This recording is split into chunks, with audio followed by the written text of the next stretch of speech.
Bueno, pues tercer video de nuestro tema 3, culturas prehispánicas. Vamos a platicar ahora de las características comunes que tenían los pueblos mesoamericanos y les voy a dar las instrucciones para la actividad más importante de este segundo parcial, que es la realización de unas diapositivas en PowerPoint sobre alguna cultura prehispánica.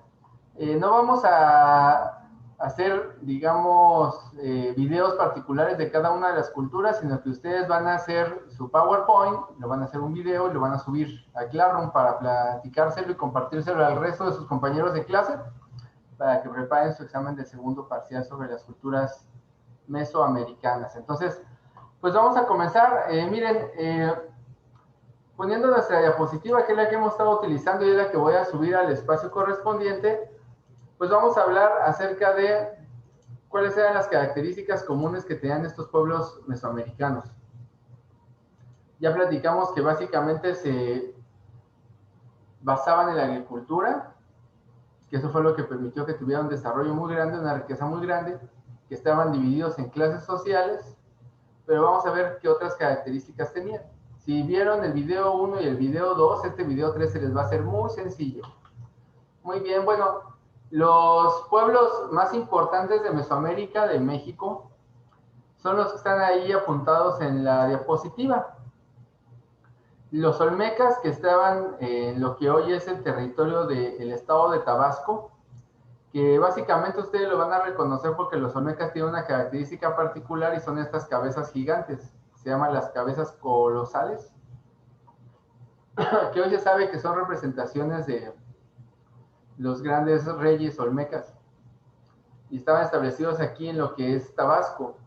Después tenemos a los zapotecas, que estaban establecidos en Oaxaca, y a los mixtecas también en Oaxaca, en esta zona de por acá, ¿no? Tenemos a los mayas, que los mayas no eran un solo pueblo, los mayas eran una confederación de pueblos, eran muchos pueblos que hablaban el mismo lenguaje, y cada ciudad era autónoma y se gobernaba a sí misma, y estaban en todo lo que es la península de Yucatán, parte de lo que hoy es Tabasco, Campeche, Chiapas, y todo América Central. Después tenemos a Teotihuacán, que está aquí, justo a 45 kilómetros del centro de la actual Ciudad de México. Les reitero, vayan a Teotihuacán. Están los toltecas, que tienen esta imagen de aquí que se llama los Atlantes toltecas, que están en el estado de Hidalgo, lo que hoy es el estado de Hidalgo. Los mexicas o aztecas, que están en lo que hoy es la Ciudad de México, México Tenochtitlan, y los purépechas, que estaban en o están en Michoacán. Un dato interesante ahí para que lo tengan en cuenta es que los aztecas no se llamaban a sí mismos aztecas. Siempre que hay mundial de fútbol dicen la selección azteca o vamos a apoyar a nuestro pueblo azteca. Pues la realidad es que los aztecas se llamaban a sí mismos mexicas, ¿sí? Y la palabra México significa el ombligo de la luna. De hecho, eso es lo que significa nuestro país, el ombligo de la luna, en idioma náhuatl. En este idioma, que es algo simbólico, hablamos de que el ombligo es el centro de nuestro cuerpo y es donde nos nutrimos. Nacemos de nuestra madre y durante 9 meses estamos en gestación y más o menos durante los 7 meses últimos de esta gestación, pues nos alimentamos del cordón umbilical, y el cordón umbilical cuando nacemos pues nos lo cortan, ¿verdad? Y nos meten ahí la tripita y se hace el ombligo. Los aztecas eran conscientes de esta situación.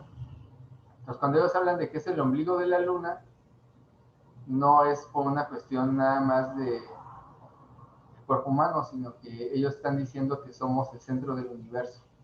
Eso es lo que tenían en la cosmología indígena, en su cosmovisión. Es decir, México, la palabra México significa en la cosmovisión mexica el centro del universo, donde vibra el universo. Entonces es muy bonito, ¿no? Porque ese es el significado real del nombre de nuestro país. Y ellos se asumían como mexicas, como la gente del centro del mundo. Ese es su nombre. ¿Por qué les llaman aztecas? Bueno, la palabra azteca existe en el náhuatl, que era el idioma que ellos hablaban, pero la palabra azteca significa conquistador. Y los pueblos que habían sido conquistados por los náhuatl se referían a los mexicas como aztecas. Entonces, cuando llegaban los españoles, les decían, bueno, ¿quién los gobierna? Los aztecas, los conquistadores, los mexicas. Entonces, los españoles le pusieron aztecas a los mexicas y heredamos ese nombre como aztecas, pero en realidad azteca era un término despectivo que significaba conquistador, ¿no? Pues nada más hay como dato cultural interesante. Muy bien, entonces, esta es la ubicación geográfica de los principales pueblos. Ustedes en sus diapositivas tienen que ubicar dónde está el pueblo que escogieron, ¿va? Y una cosa muy interesante es que, pues, les había comentado en los dos videos anteriores que la forma en la cual controlaban los sacerdotes y los soldados al resto de la población era a través de la religión. Esto no es algo exclusivo de los pueblos indígenas mesoamericanos. De hecho, la mayor parte, si no es que todos los pueblos en el mundo han sido controlados por las diferentes religiones. Eh, Tal vez no sea el momento para decirlo, pero pues normalmente sale en la clase. Yo no soy creyente en ningún tipo de religión. Para mí la mayoría de las religiones, pues están, o todas las religiones están basadas en mitos. Y pues las historias que nos cuentan de las diferentes religiones, pues en realidad son algo llamado mitología, que parte de explicaciones mágicas del mundo, ¿sí? Metafísicas.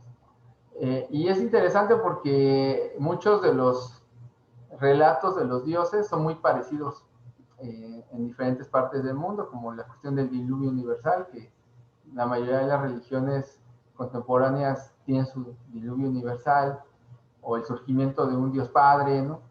Etcétera, etcétera. Bueno, pues en el caso de la cosmología y de la cosmovisión y de la mitología de los pueblos mesoamericanos es muy, muy interesante y vale la pena que si a alguien le interesa esta cuestión de la historia de las religiones o la filosofía o hasta la literatura o la historia, se eche un buen clavado a la mitología de los pueblos mesoamericanos porque es fantástica, o sea, hay cosas súper locas, ¿no? Que sean así como dignas hoy de película. Y ahí hay un caso concreto, ¿no? Ustedes pueden ver en este meme, híjole, se ve un poquito pixeleado ahí, pero básicamente lo que dice es que Zeus, que es el dios más importante de los griegos, pues dice que su historia, su mitología, que es hijo de un gran dios, un Atlante, Cronos, que es el que controla el tiempo, y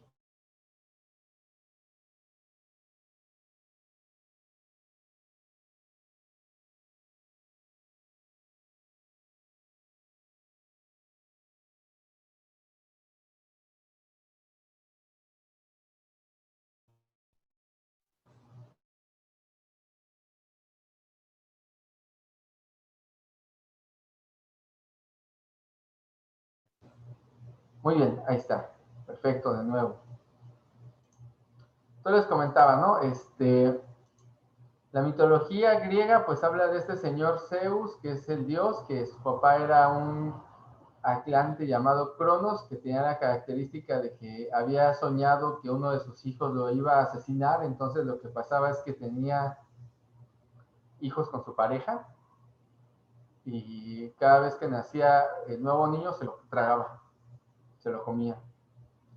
Y lo que pasó con Zeus es que su mamá ya no estaba de acuerdo con que se comieran los niños. Y entonces, en vez de darle a Zeus cuando nació, le dio una piedra envuelta en telas y Cronos se la comió. Y Zeus creció para asesinar a su padre, rasgarle la panza y liberar a todos sus hermanos, que son los dioses del Olimpo. Y de ahí surge la mitología de los dioses griegos. Bueno, pues la mitología azteca está todavía más locochona, ¿no? Porque para ellos Huitzilopochtli, pues, déjeme ver si lo puedo hacer más grande para que lo puedan alcanzar a leer. Pues él mató a más gente y tiene una historia así bien locochona, ¿no? Déjame ver si lo podemos hacer más grande.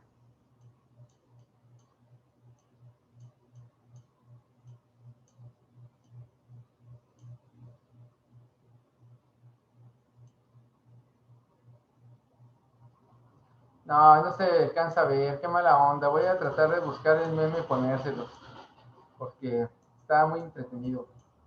Pero bueno, échense un clavado en la mitología. Huitzilopochtli dio una historia muy locochona porque hagan de cuenta que su mamá estaba limpiando una pirámide, estaba así haciendo la limpieza y de repente vio una paloma que se posó encima de ella, recogió una pluma, la puso sobre su regazo porque era una pluma muy bella y se embarazó. Y de ahí nació Huitzilopochtli.